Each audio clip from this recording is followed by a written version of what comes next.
Ši vaizdo pamoka padės jums tobulinti gebėjimą tikslingai investuoti ir paskirstyti riziką.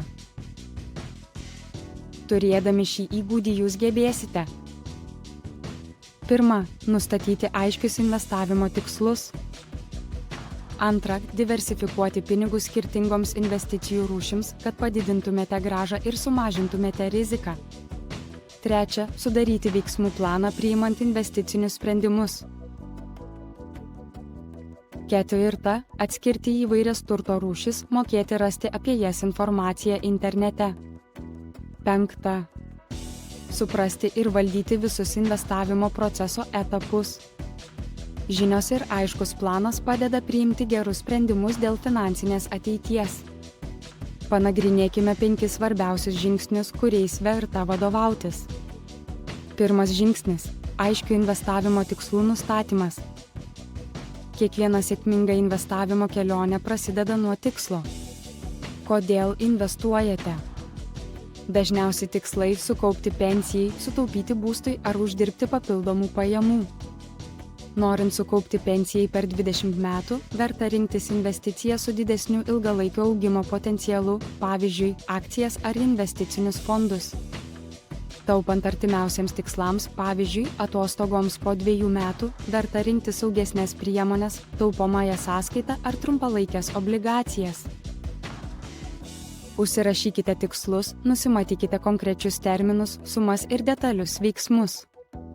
Įsitikinkite, kad tikslai yra realistiški ir pamatuojami. Tai padės priimti teisingus sprendimus, kurie atitiks jūsų tikslus ir ves teisingą kryptimi. 2 žingsnis – investicijų diversifikavimas.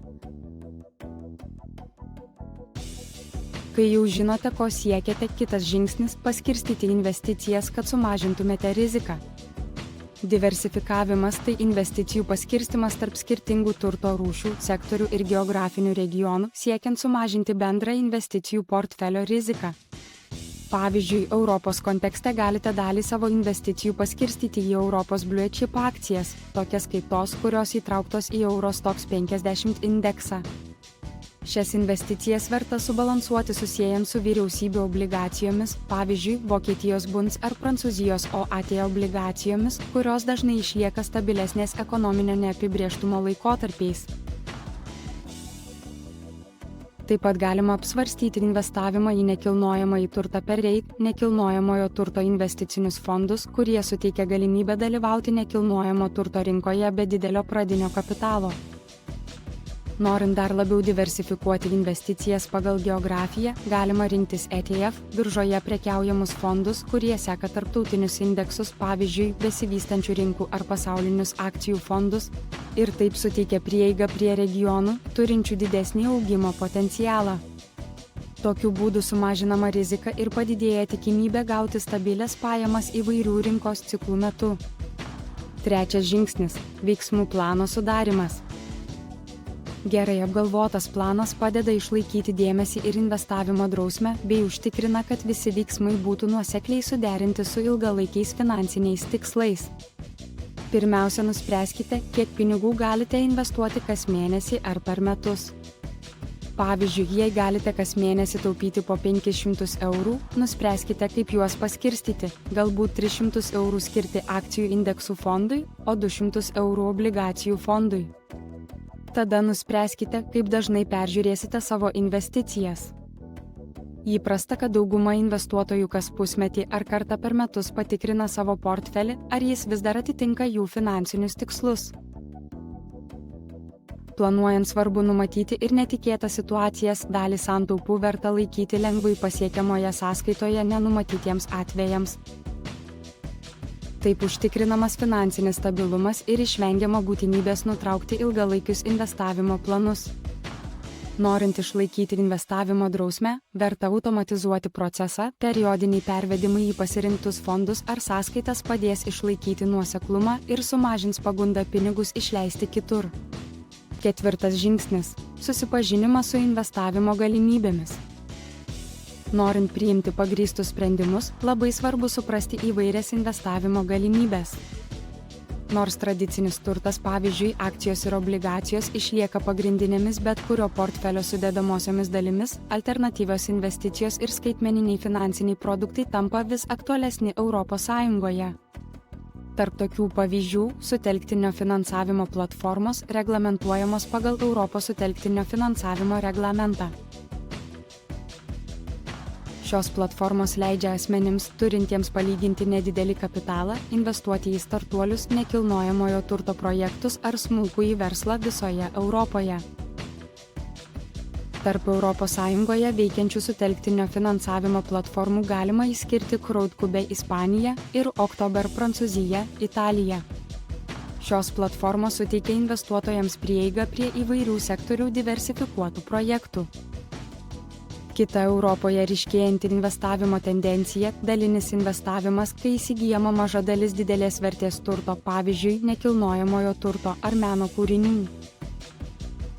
Tokios platformos kaip Reinvest24, nekilnojamasis turtas arba Masterworks investicijos į meną leidžia asmenims dalyvauti rinkose, kurios tradiciškai buvo prieinamos tik instituciniams investuotojams. Skaitmeninės technologijos, tokios kaip robo-advisors, automatizuoti investavimo patarėjai, vis dažniau keičia žmonių požiūrį į investicijų valdymą.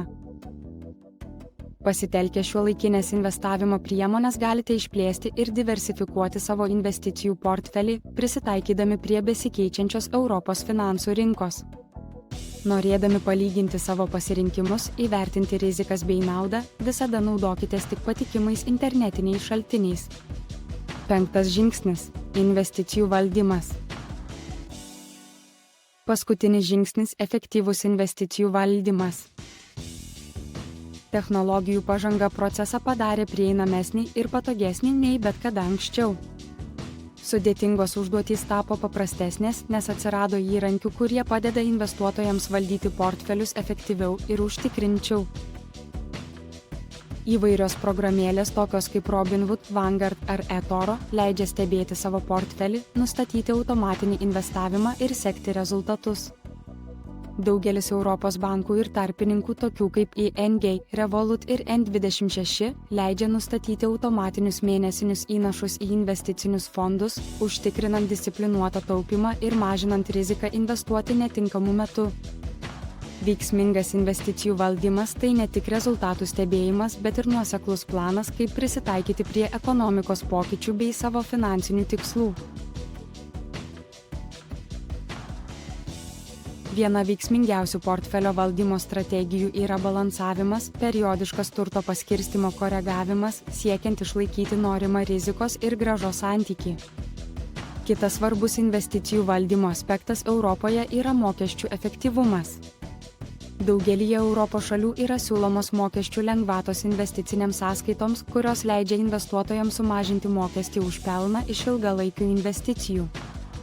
Balansuodami portfelį, efektyviai valdydami mokesčius, automatizuodami procesus, užtikrinsite, kad jūsų investicijos išliktų suderintos su finansiniais tikslais ir prisitaikytų prie rinkos pokyčių. Nepamirškite, kad investavimas – tai nesėkmės žaidimas. Tai yra strategija, kantrybė ir nuoseklus darbas. Ačiū, kad žiūrėjote ir sėkmės investuojant.